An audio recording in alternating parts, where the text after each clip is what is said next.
오늘 우리에게 주시는 하나님 아버지의 말씀은 야고보서 5장입니다. 신약 376쪽입니다. 야고보서 5장 13절에서 18절까지 제가 받들어 읽겠습니다. 너희 중에 고난당하는 자가 있느냐? 그는 기도할 것이요. 즐거워하는 자가 있느냐? 그는 찬송할지니라. 너희 중에 병든 자가 있느냐? 그는 교회의 장로들을 청할 것이요. 그들은 주의 이름으로 기름을 바르며 그를 위하여 기도할지니라. 믿음의 기도는 병든 자를 구원하리니 주께서 그를 일으키시리라. 혹시 죄를 범하였을지라도 사하심을 받으리라. 그러므로 너희 죄를 서로 고백하며 병이 낫기를 위하여 서로 기도하라. 의인의 간구는 역사하는 힘이 큼이니라. 엘리야는 우리와 성정이 같은 사람이로되 그가 비가 오지 않기를 간절히 기도한즉 3년 6개월 동안 땅에 비가 오지 아니하고 다시 기도하니 하늘이 비를 주고 땅이 열매를 맺었느니라. 아멘. 우리가 인생을 살아가는데 개인적으로나 공동체적으로나 영원히 잊혀지지 않는 여러분 인물들이 있습니다. 독일인들에게 영원히 잊혀지지 않는 사람이 있습니다. 알프레이트 듀러라고 하는 사람입니다.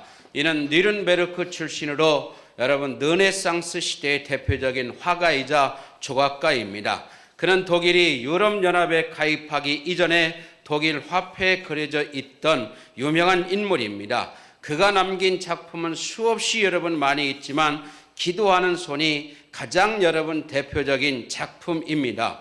500년이 넘었지만 여전히 독일 미술계에서 최고의 여러분 걸작으로 지금도 여러분 평가되고 있습니다. 이 기도하는 손에는 위대한 사랑과 우정 그리고 기도의 위력이 깃든 감동적인 사연이 함께 우리에게 전해져 내려오고 있습니다. 듀러는 어릴 때부터 그림에 남다른 재능을 가지고 있었지만 워낙 가난하여 자신의 재능을 불태울 기회를 잡지 못하고 있었습니다. 그렇게 침울한 소년기를 보낸 듀러는 자신과 같은 처지에 있는 한 친구를 우연히 만나게 되었습니다. 그 역시 그림에 대단한 열의와 포부를 가진 화가 지망생인데 바로 프란츠 나이스타인입니다. 이 둘은 서로 더 큰 도시로 떠나 그림 공부를 하기로 마음을 먹었습니다. 두 친구는 태어나서 처음으로 낯선 도시에 도착했지만 그곳은 그들에게 먹을 것과 잠자리를 그렇게 쉽게 제공해 주지 않았습니다. 돈이 바닥나서 이제는 그 도시에서 버틸 수가 없었습니다. 그래서 서로 이렇게 둘이 어느 날 다짐을 했습니다. 우리가 이대로 가다가는 둘 다 그림 공부를 할 수 없으니 먼저 한 사람이 공부하는 동안 다른 한 사람은 일자리를 구해서 뒷바라지를 하고 먼저 공부한 친구의 학업이 끝나면 서로 교대하도록 하자. 이렇게 여러분 약속을 했습니다. 먼저 나이스타인이 수수문 끝에 자그마한 식당에서 점원으로 허드렛 일을 하게 되었습니다. 그리고 뒤로는 그 친구가 정말 힘들게 번 돈으로 공부를 마칠 수 있게 되었습니다. 듀러의 첫 그린 작품이 팔리던 순간 은인과 같은 그 나이스타인의 얼굴이 생각나서 듀러는 그만 눈물이 핑 돌았습니다. 그 그림은 친구의 피땀으로 탄생된 것이기 때문입니다. 그리고 그 돈을 들고 친구가 일하는 식당으로 듀러는 뛰어갔습니다. 캄캄한 친구의 주방을 들어서려는 순간 듀러는 문틈으로 친구가 방에서 자기를 위해서 믿음의 고백 기도를 드리는 모습을 보고 그 기도문을 여러분 듣게 되었습니다. 나이스타인이 듀러라고는 친구를 위해서 이런 믿음의 고백 기도를 합니다. 주님, 제 친구 듀러를 사랑해 주심을 진심으로 감사드립니다. 듀러의 그림 공부를 도울 수 있도록 저에게 일자리를 주시고 물질을 축복해 주시니 더욱 감사드립니다. 주님, 사랑하는 친구 듀러를 독일에서 최고의 화가로 축복하심을 믿습니다. 제 친구가 현 시대뿐 아니라 다가오는 미래의 모든 사람에게 큰 감동을 줄 수 있는 위대한 화가로 만들어 주심을 감사드립니다. 주님, 이제 듀러의 그림붓을 직접 잡아주시고 강력한 예술적 권과 탁월한 영감을 불어넣어 주심을 감사드립니다. 뒤로와 그의 그림 작품을 통해 주님의 영광을 나타나게 해주심을 감사드립니다. 예수님의 이름으로 기도합니다. 아멘. 이렇게 그 나이스타인이 기도하고 있습니다. 나이스타인 그 친구는 뼈마디가 굵어지고 거칠어진 두 손을 함께 모으고 뒤로를 위해 진실한 믿음의 기도를 하고 있었던 것입니다. 뒤로를 성공의 길로 이끌어 주심을 감사드리는 기도였던 것입니다. 그러나 친구 나이스타인은 굵어진 손 때문에 그 뒤에 더 이상 붓을 잡을 수가 없게 되었습니다. 이처럼 여러분, 시대를 넘나드는 위대한 인물이 태어나기 위해서는 누군가의 희생이 필요한 것입니다. 누군가의 노력 없이 여러분 훌륭한 건축물이 지어지거나 세계적 문화유산의 여러분 예술품이 생겨날 수 있습니까? 절대 없습니다. 새로 무엇을 탄생시키기 위해서는 누군가의 피와 땀이 여러분 필요한 것입니다. 우리 교인은 하나님께서 은혜 주셔서 성장의 여러분 길을 걷고 있습니다. 그러나 이 성장의 길이 그냥 이루어지는 것이 아니고 우리 교회가 지금까지 20년을 넘게 지역교회와 함께하는 교회라고 하는 인식을 가지고 여러분 모든 사역을 다 해왔습니다. 그 비전을 가지고 그 비전 위에 믿음을 세우고 우리가 나가기 때문에 이루어지는 것입니다. 그리고 그 피땀의 진가를 발휘하기 위해서는 하나님의 도우심을 구하는 기도가 필수적으로 있었기 때문에 여러분 성장하고 있는 것인 줄 저는 믿습니다. 바로 이 세상에서 가장 위대한 사랑의 손이자 헌신의 상징이기도 한 이 기도하는 손은 우리 신앙인들이 세상 사람들에게 내가 어떻게 믿음으로 다가가 예수님의 사랑을 실천해야 하는지를 웅변적으로 우리에게 보여주고 있는 위대한 여러분 그림인 것입니다. 저는 오늘 본문 말씀을 통해서 우리가 하고 있는 믿음의 기도가 무엇이며 어떻게 신앙의 삶에 적용해야 하는지 함께 이 짧은 시간의 은혜를 여러분 나누고자 하는 것입니다. 첫 번째로 우리가 믿음의 기도를 하는데 이 믿음의 기도는 고난당하는 자를 즐겁게 하는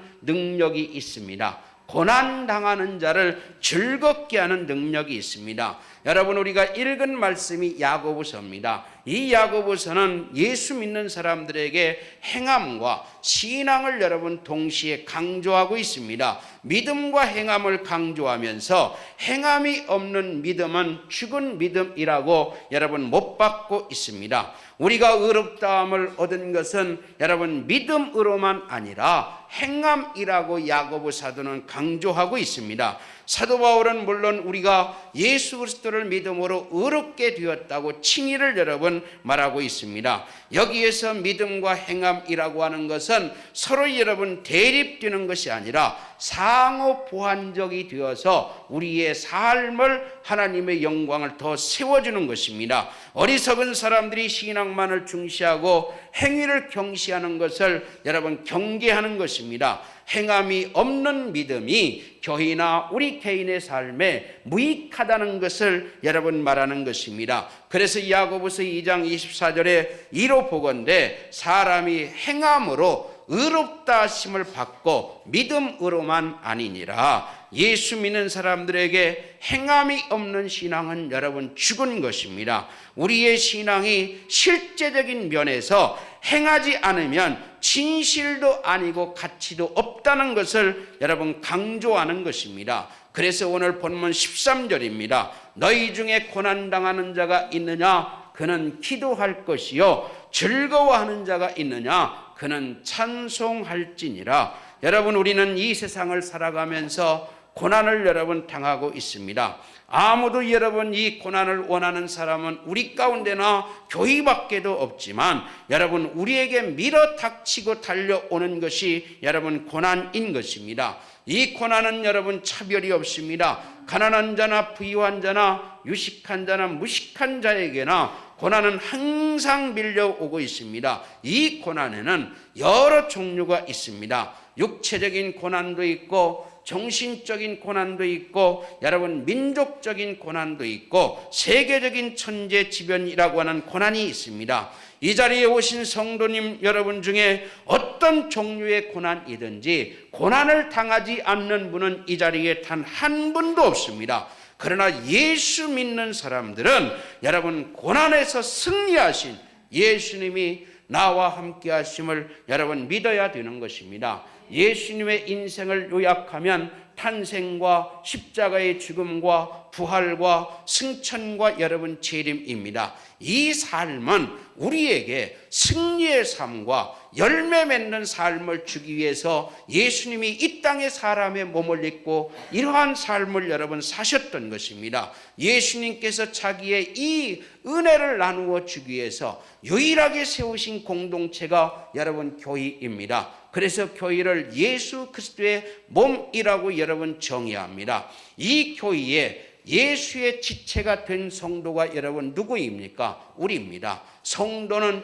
이 몸의 지체인 것입니다. 예수님은 하나님이시며 하나님으로서 인간의 몸을 입고 이 땅에 오셨고 교회는 예수 그리스도의 몸인 것입니다. 성도는 이 지체인 것입니다. 그러므로 예수님과 교회와 성도는 하나인 것입니다. 예수님에게 십자가의 고난이 있었지만 그 고난이 예수님을 이길 수가 없었습니다. 그래서 예수 믿는 성도는 고난에서 반드시 승리하는 것입니다. 고난이 우리의 열매가 아닙니다. 고난이 우리의 결과가 아닌 것입니다. 결과물로 고난을 내놓는 것이 아닙니다. 그 고난 속에서 여러분 열매 맺는 과정으로 우리에게 고난을 주셨고 우리는 열매 맺는 자인 것입니다. 저를 따라서 한번 해주시기 바랍니다. 나는 승리하는 자다. 나는 열매 맺는 자다. 믿습니까? 그래서 고난의 날에 이 열매를 맺도록 하기 위해서 우리가 이 세상을 살아갈 때 고난의 날에 우리가 할 일은 딱 하나밖에 없습니다. 하나님을 부르라는 것입니다. 고난을 당하고 있느냐? 그는 기도할 것이요 하나님께서는 사랑하는 사람들에게 섬김만 받고 헌금만 드리라고 명령하며 섬김만 받는 분이 아닌 것입니다. 하나님께서 고난 당하는 자들이 찾아와서 구하기를 원하시는 것입니다. 두드리며 기도하기를 하나님이 원하시는 것입니다. 여러분 사람이 고난 당할 때 오면 그 반응이 여러분 여러 가지입니다. 어떤 사람은 고난을 당하면 원망부터 합니다. 이것은 바른 자세가 아닙니다. 어떤 사람은 고난을 당하면 낙심부터 합니다. 이것은 절대 성경적인 태도가 아닌 것입니다. 어떤 사람은 고난을 당하면 좌절하고 절망하며 반항하며 불평합니다. 어떤 사람은 고난을 당하면 자기를 완전히 포기하고 어떤 사람은 책임을 전가시키고 어떤 사람은 자살하고 생을 마감하는 사람들이 지금 우리 사회에 일어나기 때문에 우리에게 많은 고통을 주고 있습니다. 어떤 사람은 고난을 당하면 아예 타락해버리고 심지어 상상조차 못할 흉악한 죄를 범하는 사람도 있습니다. 이것도 여러분 잘못된 태도인 것입니다. 여기에서 분명히 하나님께서 말씀하십니다. 고난의 날에 원망하지 말고 잘못된 태도를 취하지 말고 하나님께 기도하라고 말씀하는 것입니다. 고난 당하면 하나님께서 오늘 본문에서 한 가지만 요구하십니다. 무엇하라고 하십니까? 기도하라는 것입니다. 다시 말씀드리면 내가 이 세상을 살다가 고난당할 때 내 눈을 들어 하나님을 바라보며 그 하나님만 앙망하며 간절히 여러분 기도하라고 명령하는 것입니다. 그래서 기도하는 것은 예수 믿는 사람에게만 부여진 하나님이 주신 특권인 것입니다. 오늘 본문 말씀 몇 절 되지 않지만 기도라고 하는 이 단어가 7번이나 반복되어서 나오고 있습니다. 하나님께 쓰임받는 사람들의 특징 가운데 하나는 고난을 만날 때 여러분 기도하는 것입니다. 사랑하는 성도 여러분, 역경 속에서 낙심하지 않고 기도하시면 하나님께서 여러분들의 삶을 축복하시는 줄 믿으시기를 주의 이름으로 간절히 축원합니다. 어떤 고난을 당하든지 여러분들이 기도하면 새로운 세계가 여러분 이루어지는 것입니다. 이 시간 화면에 여러분 기도문 하나가 띄워질 것입니다. 이 기도문을 함께 읽으며 믿음의 고백 기도를 하겠습니다. 내 안에 계신 분이 세상에 있는 자보다 더 크십니다. 그러므로 나는 사업과 일터에서도 탁월한 성공과 승리를 이룹니다. 나의 생각을 하나님의 말씀으로 일치시키므로 나는 건강하게 될 뿐 아니라 모든 것에 형통하고 부유합니다. 성령님께서는 내게 재물 얻을 능력도 주셨고 나의 지각을 열어 사업에 놀라운 아이디어를 주셨습니다. 하나님께서는 내게 건강과 치유, 평강과 자유를 주셨으며 내가 하는 일마다 축복되고 아름다운 결실을 맺게 하셨습니다. 그리스도의 반석 위에서 견고합니다. 나의 사업을 통해 많은 사람들이 풍요를 누립니다. 하나님의 위대하고 아름다운 경영에 감사드립니다. 예수님의 이름으로 기도합니다. 아멘. 사랑하는 성도 여러분, 예수 믿는 성도의 고난은 생의 걸림돌이 아니라 생의 도약을 위한 하나님이 우리에게 주신 디딤돌인 것입니다. 그러므로 회피하거나 여러분 주저할 필요가 없습니다. 두려워하거나 염려할 필요가 없습니다. 믿음으로 기도하는 자에게는 인생 역전의 필수 코스이기 때문에 여러분 그런 것입니다. 그러므로 고난 당할 때마다 하나님만 바라보며 기도하는 모든 지곡의 가족 되기를 주의 이름으로 간절히 축원합니다. 그래서 첫 번째로 고난 당할 때 무엇하라고요? 기도하라는 것입니다. 그러면 하나님이 무엇을 해주신다고요? 즐겁게 해주신다고. 두 번째는 믿음의 기도는 병든 자를 치유하는 능력이 있습니다. 여러분, 우리가 정말 충격을 받고 고난이 오면 손상되는 부분이 무엇입니까? 결과적으로 내 육체가 여러분 고통당하게 되어 있습니다. 본문 14절과 15절입니다. 함께 읽겠습니다. 너희 중에 병든 자가 있느냐? 그는 교회의 장로들을 청할 것이요 그들은 주의 이름으로 기름을 바르며 그를 위하여 기도할지니라. 믿음의 기도는 병든 자를 구원하리니 주께서 일으키시리라. 혹시 죄를 범하였을지라도 사하심을 받으리라. 교회의 지도자들은 병자를 방문하여 당시의 치유의 방편으로 의술을 행할 뿐만 아니라 동시에 병자의 완치를 위해서 교회의 지도자들은 그들을 찾아가서 여러분 기도해 주었습니다. 여러분, 치유는 하나님이 하시는 것입니다. 그래서 15절 말씀에 치유는 의술로 되는 게 아니라 믿음으로 치유되는 것입니다. 기름을 바르는 의술 행위를 할지라도 반드시 무엇이 필요하느냐? 기도하는 것이 필요하다는 것입니다. 그리고 그 기도는 여러분 믿음으로 해야 한다는 것입니다. 이스라엘 백성들에게 있어서 여러분 병으로 고통받고 있는 환자들을 찾아가서 기도하는 것은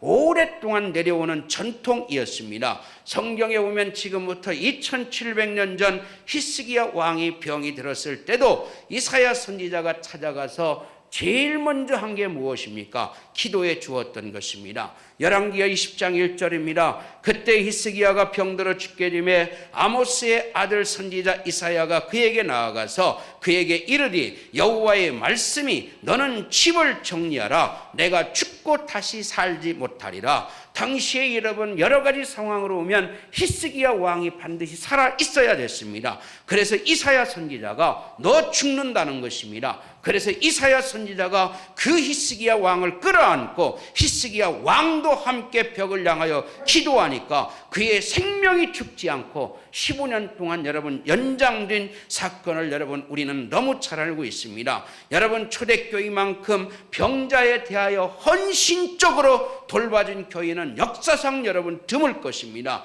초대교회를 한마디로 말하면 여러분 병 고치는 교회였습니다. 유대인들은 병이 낫게 되면 의사에게 가지 않고 납비에게 갔습니다. 그러면 납비는 기름을 병자에게 주고 여러분 기름을 바른다는 것은 의술행위인 것입니다. 병자에게 주고 기도하였다고 합니다. 오늘 본문 말씀에서 병자를 위한 기름 바름과 기도에 있어서 특히 강조하는 것은 기름 바름이 아니라 여러분 믿음의 기도인 것입니다. 믿음으로 기도할 때 여러분 기름의 의학적인 효능이 나타나게 되는 것입니다. 여러분들의 그 믿음의 기도가 하늘에 상달되고 여러분들의 문제가 해결되기를 주의 이름으로 간절히 축원합니다. 여러분 16세기는 근대의학이 본격적으로 태동한 시기였습니다. 그때 여러분 대표적인 인물이 있습니다. 근대의과 의학의 아버지로 지금 추앙받고 있는 암브로스 파레입니다.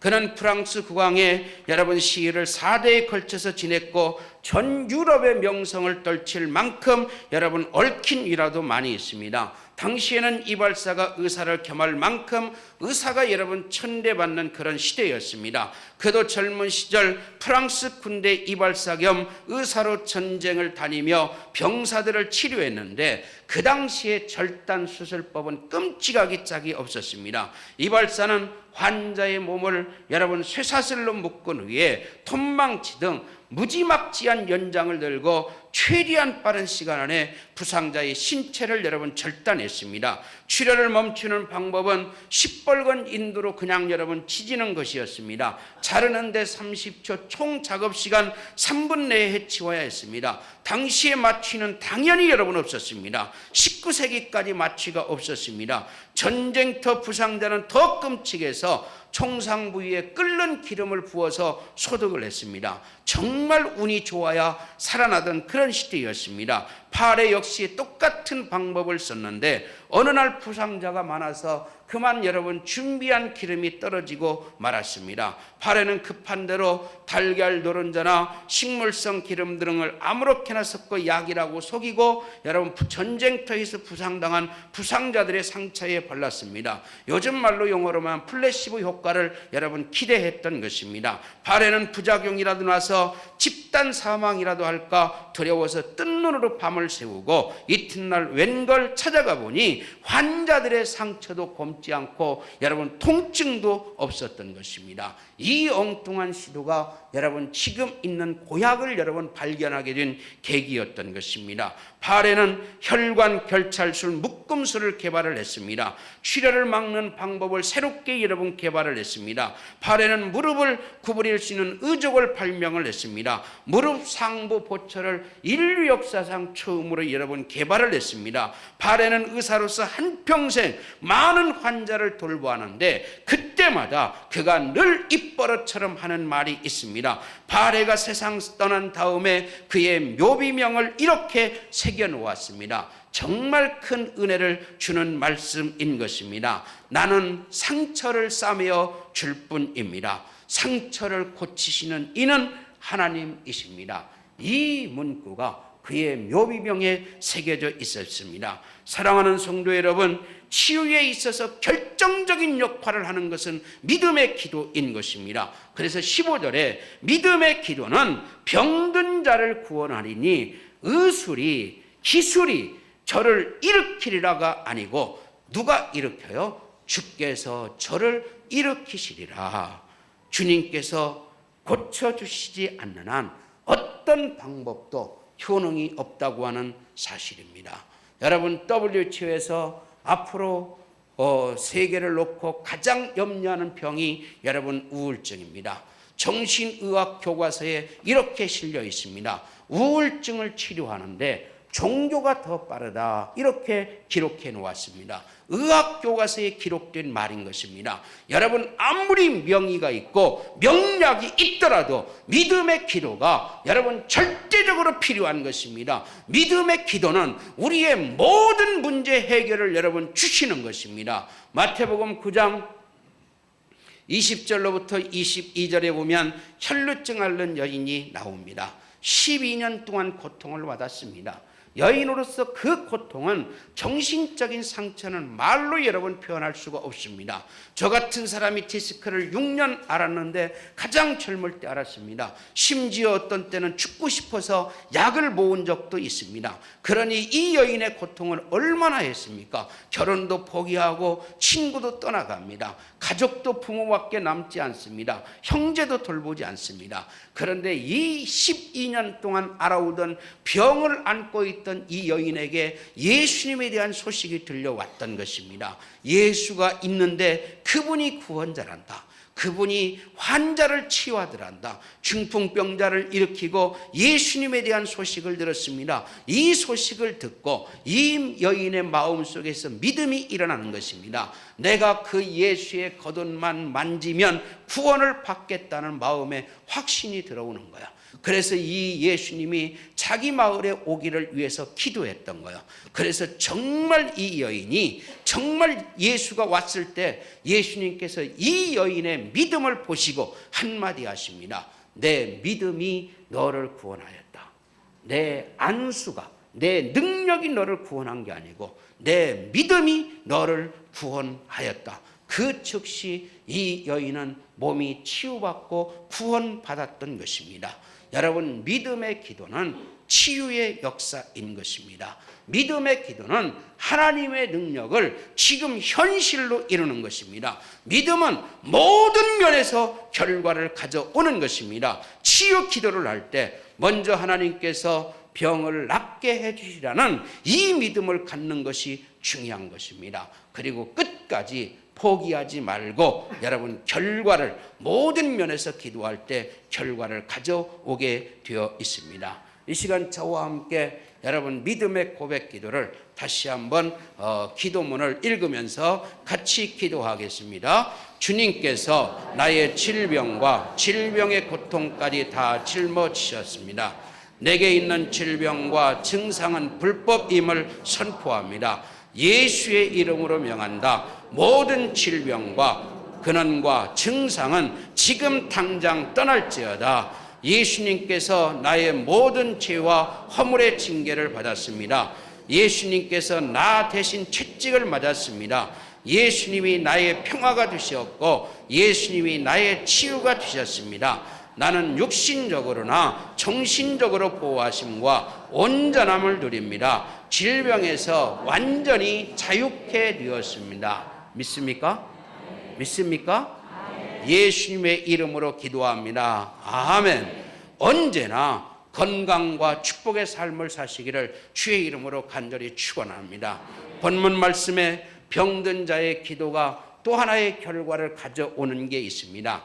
그 병이 죄로 인한 경우에 죄 사함을 받는다는 것입니다. 그러니까 모든 병이 죄로 인해서 오는 게 아니고 죄로 인한 경우가 있다는 것입니다. 그래서 15절 후반부에 혹시 죄를 범하였을지라도 사심을 받으리라. 무슨 말씀이냐? 그 병의 근본을 치료하는 거예요.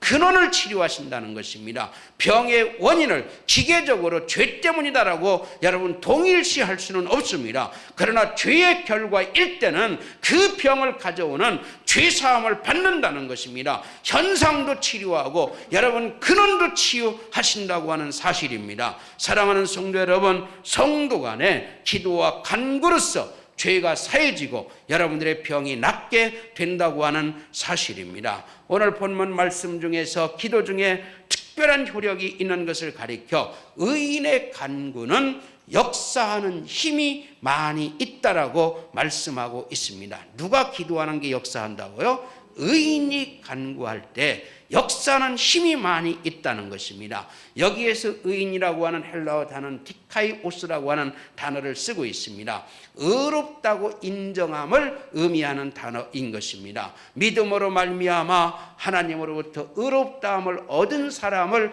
의인이라고 말하는 것입니다. 믿음으로 행함이 아니고 믿음으로 의롭다함을 하나님으로부터 인정받은 사람을 의인이라고 말합니다. 우리는 예수 그리스도를 내 마음에 믿어 의에 이르렀고 예수님이 나의 구세주임을 입술로 고백하고 구원받은 하나님의 백성인 것입니다. 우리는 더 이상 죄인이 아닙니다. 의인인 것입니다. 나는 이제 아담의 씨가 아니고 여러분 예수의 씨를 가진 완전한 새로운 피조물인 것입니다. 그래서 사도 바울이 말하는 것처럼 하나님의 거룩한 나라요 소유된 백성이요 왕같은 제사장이요 택하신 족속인 것입니다. 믿음의 기도는 의인의 간구는 역사하는 힘이 많이 있다는 것입니다.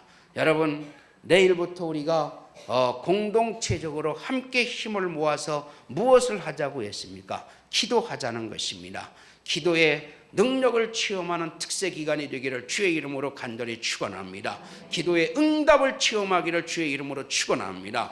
여러분들이 믿음에 기도할 때 하나님이 축복하시는 것을 체험하기를 주의 이름으로 간절히 축원합니다. 이제 말씀을 맺습니다. 사랑하는 성도 여러분, 하나님께서는 과거뿐만 아니라 지금 이 순간에도 믿음의 기도를 응답하십니다. 하나님은 지금 믿음의 기도를 드리는 자를 여러분 찾고 계시는 것입니다. 하나님을 온전히 쫓아 하나님이 정하신 그 뜻대로 기도하는 사람을 하나님은 지금 찾고 계시는 것입니다. 성경에서 믿음의 조상들이 하나님으로부터 탁월하게 쓰임 받을 수 있었던 것은 믿음의 기도를 드림으로 기쁘고 즐거운 삶을 살 수 있었던 것입니다. 여러분, 교의사를 분류할 때, 초대교의사를 여러분 분류할 때 AD 40년부터 AD 320년까지를 초대교의 기간으로 보고 있습니다. 그런데 이 300년 기간 동안 오로지 유일하게 드러난 칼라 하나가 있습니다. 그것은 무엇냐 하면 고난이라는 것입니다. 1년 2년 고난받는 게 아니고 300년 동안 초대교회가 고난받았습니다. 핍박이 있었습니다. 그래서 그 고난 속에서 우리의 믿음의 선배들이 무엇을 했습니까? 사도 바울이 이렇게 말합니다. 나는 심었고 나는 심었다는 것입니다. 이때 신앙생활은 목숨을 내걸고 했던 것입니다. 그런데 그들이 목숨을 내걸고 신앙생활하면서 무엇을 내느냐? 믿음의 기도를 했던 것입니다. 초대교회 그리스도인들은 전능하신 그 하나님을 온전히 쫓아 믿음의 기도 생활을 했기 때문에 여러분 이렇게 교회가 역사 속에서 전통을 가지고 살아있게 되는 것입니다. 그때처럼 여러분 지금 이 시대는 어려운 시대를 우리가 살아가고 있습니다. 이 시대 속에서 여러분들이 믿음의 기도를 드림으로써 고난까지도 극복하고 즐길 수 있는 모든 지국의 가족들이 되기를 주의 이름으로 간절히 축원합니다. 믿음으로 여러분 기도함으로 온갖 병든 자를 치유하는 능력을 발휘하는 교회가 되어야 될 줄로 믿습니다. 믿음의 여러분 기도는 인생의 두려움을 떨치게 되는 것입니다.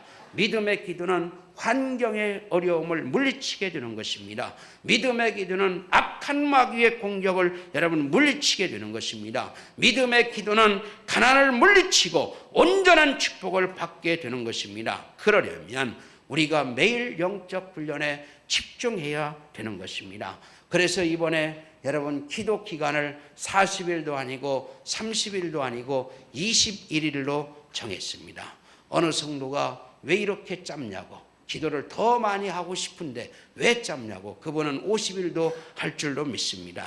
그런데 이 기도 기간에 하나님께서 여러분들에게 믿음의 은사를 주시는 줄로 믿습니다. 이 기도 기간에 여러분들의 가정이 확장될 줄로 믿습니다. 지금까지는 확정이라는 용어를 썼습니다. 여러분들의 자녀에게 은혜가 있고 여러분들의 삶을 축복하는 확정이라는 단어를 썼습니다. 그런데 이제는 확장될 것입니다. 이 사실을 믿으시기를 주의 이름으로 축원합니다. 그리고 교회는 부흥하게 될 줄로 믿습니다. 여러분, 우리 교회가 400명이 모이고 있습니다. 1000명이 모이는 출석하는 교회가 되려고 하면 적어도 5년 이상이 걸립니다. 그런데 이것을 2년 안에 여러분 단축시키려고 합니다. 500명 넘겨야 됩니다. 500명 출석 이상 하게 되면 지금 출석이 400명 넘습니다. 500명 넘게 되면 800명으로 가게 됩니다. 500명만 넘기면 성장 여러분 그래프선이 이렇게 완만한 게 아니고 여러분 이렇게 확 상승하게 되는 것입니다. 완전히 상승하게 되는 것입니다. 그래서 이것을 이루기 위해서 2년 안에 집중하고자 하는 것입니다. 하나님께서 반드시 축복하여 주실 줄 믿습니다. 그래서 여러분들이 21일 동안 제가 지곡교회에 처음 부임하여 첫 번째 했던 게 뭐냐? 다니엘 21일 특세를 했었습니다. 지금도 기억합니다. 그때의 기도가 2000명이었습니다. 반드시 이루어질 줄로 여러분 믿습니다. 이 기도 기간에 집중적으로 교회 공동체적으로 기도하게 되면, 그래서 여러분들의 가정과 직장, 구역과 교회, 더 나아가 이 나라 민족을 구하고 속초에서 이산 가족이 만나는데 얼마나 가슴 아픕니까? 고통스럽습니다. 이 민족을 구하고 세계 열방의 구원 사역의 주역으로 쓰임받는 우리 교회와 지옥의 모든 가족들이 다 되기를 주의 이름으로 간절히 축원합니다. 기도하겠습니다. 하나님 아버지, 믿음의 기도할 수 있도록 축복하신 은혜를 진심으로 감사를 드립니다. 병과 모든 문제와 모든 것을 붙들고 그것을 바라보는 것이 아니고 오직 하나님만을 앙망하며 믿음의 기도를 드리는 지곡의 가족으로 축복하심을 믿사옵나이다. 이 시간 내가 예수 그리스도의 이름으로 명하노니 우리 성도들 마음에 있는 근심, 염려, 불안, 두려움 이 모든 것들은 다 파괴될지어다. 이 시간 내가 예수 그리스도의 이름 명하노니 병이 주는 모든 질고는 다 완전히 떠나갈지어다. 내가 예수 그리스도를 명하노니 우리 성도들 가정에 있는 가난의 사슬은 완전히 파쇄될지어다. 하나님의 축복하심을 믿사옵나이다. 하나님께서 다시 한번 우리 교회의 비전에 따른 믿음을 주셔서 그 믿음으로 위대한 세계를 이루는 교회로 축복하심을 진심으로 감사를 드립니다. 예수님의 이름으로 축복하며 기도합니다. 아멘.